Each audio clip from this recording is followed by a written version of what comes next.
Hello friends, നമുക്കിന്ന് വളരെ പെട്ടെന്നൊരു വെജ് കുറുമ ഉണ്ടാക്കാം.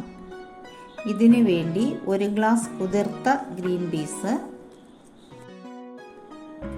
ഒരു ക്യാരറ്റ് അരിഞ്ഞത്, ഒരു ഉരുളക്കിഴങ്ങ് അരിഞ്ഞത്, ഒരു സവാള അരിഞ്ഞത്,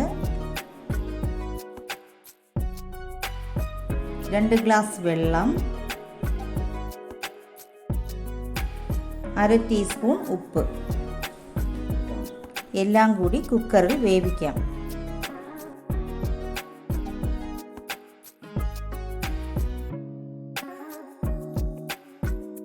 നാല് വിസിലാവുമ്പോൾ അടുപ്പ് ഓഫ് ചെയ്യാം. അരപ്പിന് വേണ്ടി ചുരണ്ടിയ 1 ഗ്ലാസ് തേങ്ങ, ചെറിയ ഒരു തുണ്ട് ഇഞ്ചി, 2 അല്ലി വെളുത്തുള്ളി, 2 ഉള്ളി, 3 പച്ചമുളക്, 1/2 ടീസ്പൂൺ പെരിഞ്ജീരകം, 2 ഏലക്ക, ഒരു ചെറിയ തുണ്ട് പട്ട, 1 ഗ്രാമ്പൂ, 1/2 ടീസ്പൂൺ മഞ്ഞൾപ്പൊടി, 1/2 ടീസ്പൂൺ മുളക് പൊടി. എല്ലാം കൂടി നല്ല മഷി പോലെ അരച്ചെടുക്കാം. നല്ലവണ്ണം വെന്തിട്ടുണ്ട്. അരപ്പ് ഒഴിക്കാം. ഇനി വെള്ളം ആവശ്യത്തിന് ചേർക്കാം.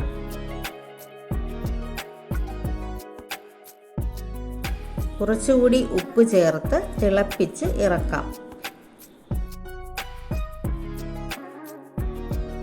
ഇനി കടുക് വറുത്തൊഴിക്കാം.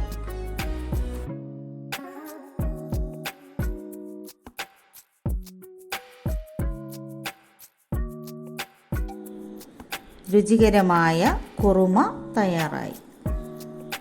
എല്ലാവരും ഉണ്ടാക്കി നോക്കണേ.